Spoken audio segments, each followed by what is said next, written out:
השאלה שלי היא מה נותן לך תקווה? וואו. מה נותן לי תקווה?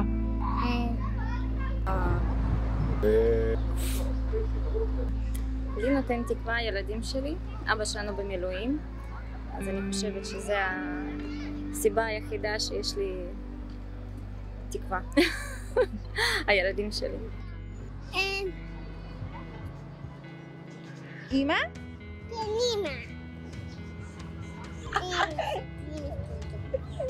שכל החיילים שלנו יחזרו בשלום הביתה. מה נותן לך תקווה? ילדים. כשאני רואה את ההורים שלי ואת המשפחה שלי, זה נותן לי תקווה בחיים. לדעת שביבי בן 78.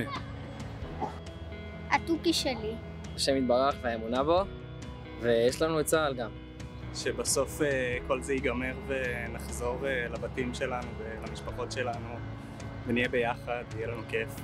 אחווה, מילה אחת, אבל הרבה אחרי אותה מילה.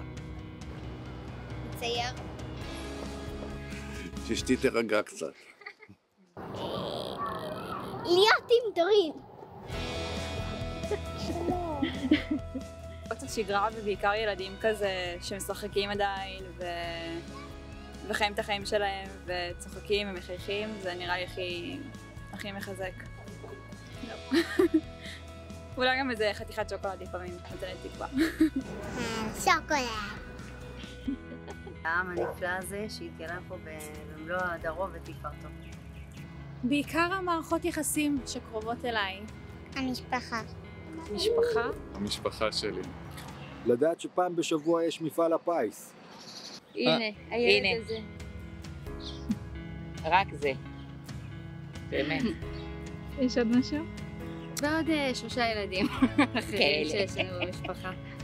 ההמנון התקווה. חיות. איזה חיות? כל החיות. את החמלה והאהבה של העם שלנו, והאחדות. שיש חיילים שעוזרים לנו להתקיים פה, זה החברות שלי. שביבי יעוף מהשלטון. האוויר והנשימה נותנים לי תקווה, ואנשים כמוך שמחפשים את התקווה ומעבירים את התקווה הלאה. להמשיך ולראות אנשים שמטיילים. הבנות האלה, הילדים. גם הילדים. הילדים, שיהיה להם טוב. ההורים שלי נותנים תקווה, האחים שלי הקטנים, ושאני בריא. הבת שלי. רק דיברנו. נכון? העם הזה שהוא מתאחד ביחד, מחזיק ידיים והולך קדימה, כי המדינה לא עושה לנו את זה, הממשלה. יש לנו ארץ נהדרת.